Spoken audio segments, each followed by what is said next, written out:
नमस्कार मेरे प्रिय दोस्तों, आप सभी का संस्कृत एक नई उमंग में आपका बहुत बहुत स्वागत है। आप आज के इस वीडियो में मैं स्वर व्यंजन और संयुक्त व्यंजनों का अभ्यास करेंगे और ये सभी अक्षरों के एक एक अक्षर लिए हैं वर्णमाला से और सभी का एक एक मतलब पूरा बहुत ही जरूरी अनिवार्य हैं। इनको बार बार पढ़कर काफ़ी हद तक संस्कृत को पढ़ना सीख जाएंगे और मेरे चैनल पर सभी इसी तरह से जुड़े रहें और मेरा हर वीडियो देखें।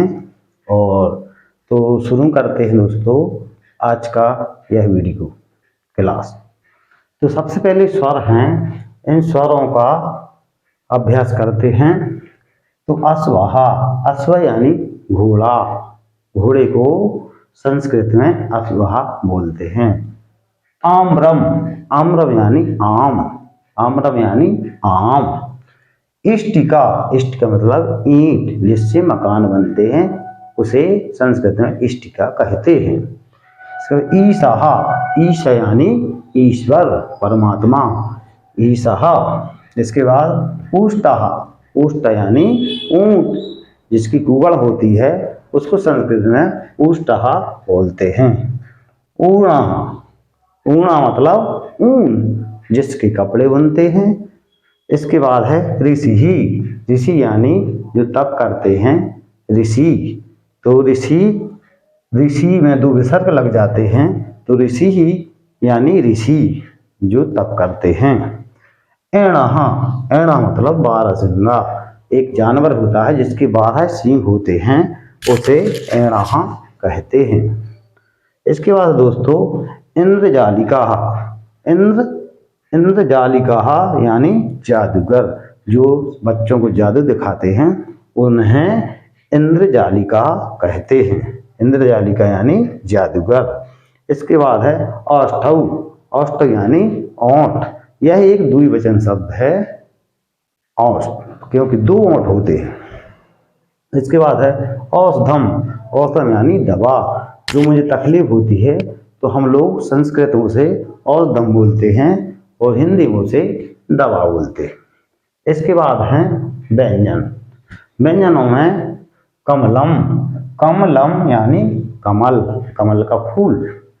इसके बाद है खड़गहा, खड़ग यानी तलवार, जो राजा के पास होते, ईश्वर भगवानों के पास होते हैं जो हथियार लिए रहते तलवार, तो खड़गहा यानी तलवार। गणेशहा, गणेशहा मतलब गणेश जी, गणेश जी यानी प्रथम पूज्य, जो अपन सब प्रथम काम करते हैं तो श्री गणेश जी की पूजा करते हैं, तो गणेशहा यानी गणेश जी।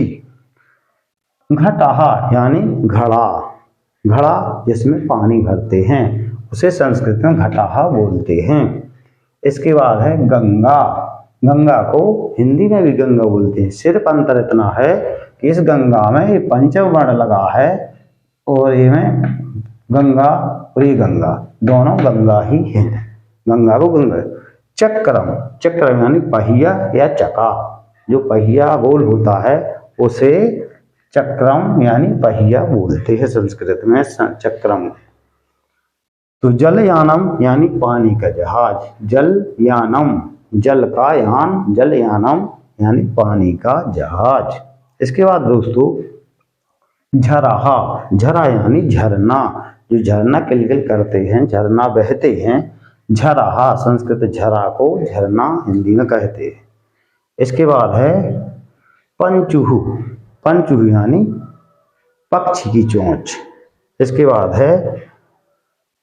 बाद है टंकड़ यंत्रम, टंकड़ यंत्रम, टंकड़ यंत्रम यानी टाइप राइटर, जो इससे टाइप करते हैं, टंकड़ यंत्रम। इसके बाद है ठटकहा यानी ठठेरा, जो बर्तन बनाते हैं। इसके बाद है डमरू, डमरू यानी जो शिव जी के पास होती है, डमरू बजाते हैं, तांडव करते हैं, डमरू में विसर्ग लगे हैं और हिंदी में डमरू। इसके बाद है ढोलहा यानी जो ढोल बजाते हैं, ढोलहा यानी ढोल। इसके बाद है वाहा यानी तीर, जो धनुष पर बाण चढ़ाते हैं वही वाणा यानी तीर है। तरुहु, तरुहु यानी पेड़। इसके बाद है थहा, थहा यानी पहाड़ या पर्वत। दर्पणः यानी शीशा। दर्पण संस्कृत शब्द है दर्पणः, और हिंदी में इसे शीशा बोलते हैं। इसके बाद है धनुहु, धनुहु यानी धनुष। धनुहु मतलब धनुष्य, जिस पर बाण चलाते। नरेशहा, नरेश यानी राजा या शासक। इसके बाद है दोस्तों पर्णम, पर्णम यानी पत्ता। जो पत्ता होते हैं पेड़ में उसे पर्णम, संस्कृत में पर्णम, हिंदी में पत्ता बोलते हैं।